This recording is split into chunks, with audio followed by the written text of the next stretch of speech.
Assalamualaikum warahmatullahi wabarakatuh. Alhamdulillahirabbil alamin. Wa bihi nasta'in ala umuri dunya waddin.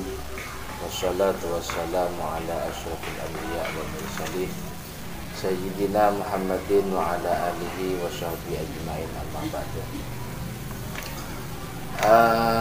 Ada sebuah kisah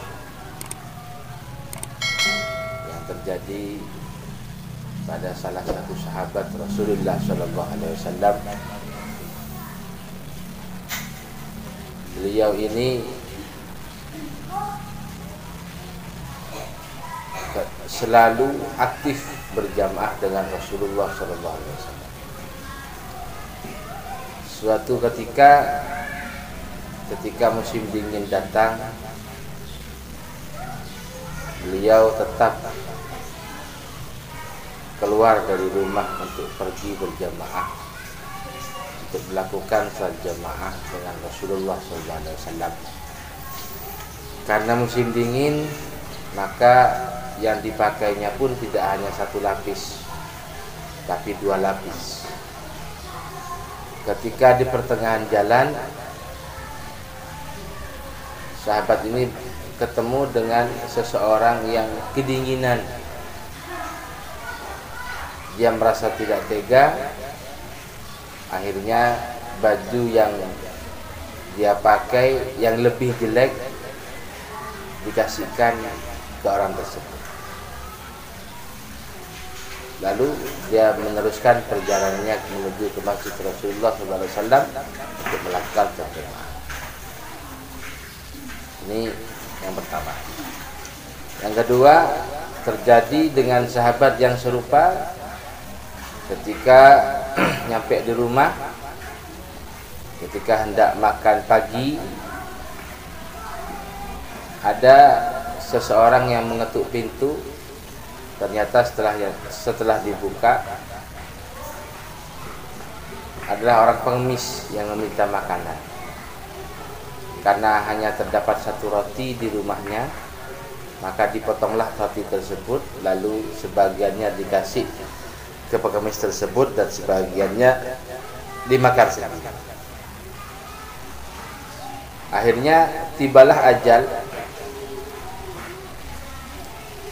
menjemput si sahabat ini. Dia menangis bukan karena dia akan meninggal. Dia menangis karena ditampakkan oleh Allah Subhanahu wa taala. Jadi mungkin ini keadaan orang yang akan dia hadapi ketika sakaratul maut. Jadi sahabat ini ditampakkan oleh Allah Subhanahu wa taala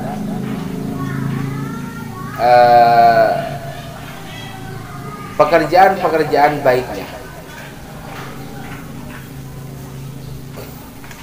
Pekerjaan baiknya ditampakkan sebelum dia meninggal.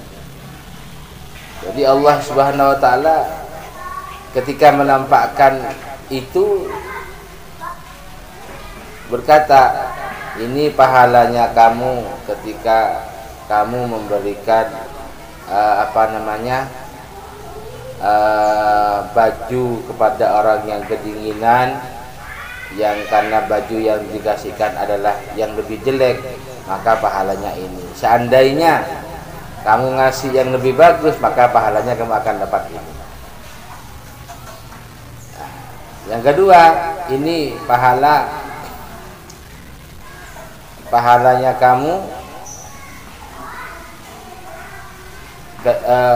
terhadap pemberian kamu terhadap orang miskin separuh roti, pahalanya kamu sekian.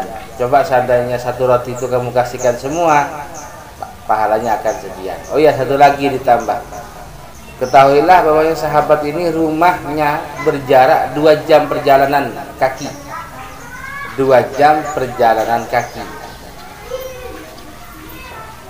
Ditampakkan juga oleh Allah Subhanahu wa taala, seandainya jarakmu seperti ini, maka lebih jauh dari ini, maka akan seperti ini.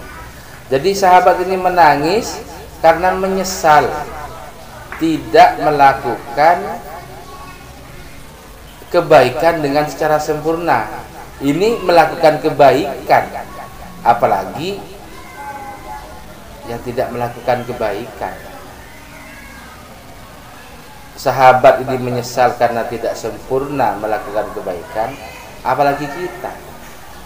Ini ujian pertama yang mungkin yang akan kita hadapi nanti ketika menghadapi sakaratul maut.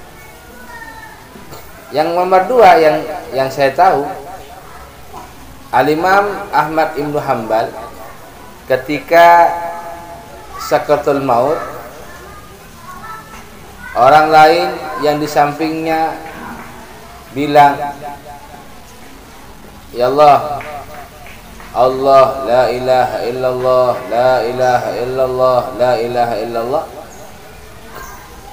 Ternyata Imam Ahmad bilang enggak. Kaget. Ya, orang yang di sampingnya kaget. "Ya Imam, kenapa antum kok bilang enggak ketika saya menyebutkan kalimat la ilaha illallah? Saya menalkini jenengan." "Oh, saya tidak bicara sama kamu," kata Imam Ahmad bin Hanbal. "Saya tadi itu saya bicara sama jin, sama setan. Tadi setan datang ke saya.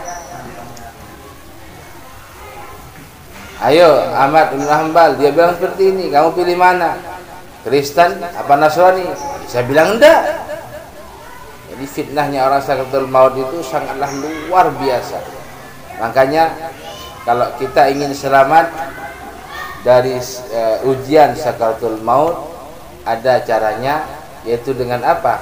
Dengan cara memperbanyak tanaman di surga. Apa tanaman surga? Yaitu dengan hanya mengucapkan subhanallah, berarti orang sudah mempunyai satu tanaman di surga.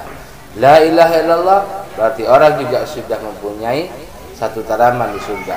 Memperbanyak ini berarti banyak tanaman di surga, dan tidak luput daripada memperbanyak selawat kepada baginda Rasulullah Shallallahu Alaihi Wasallam. Saya kira ini yang akan dihadapi oleh orang yang menghadapi sakaratul maut. Kurang lebihnya saya mohon maaf, mudah-mudahan barokah. Wassalamualaikum warahmatullahi wabarakatuh.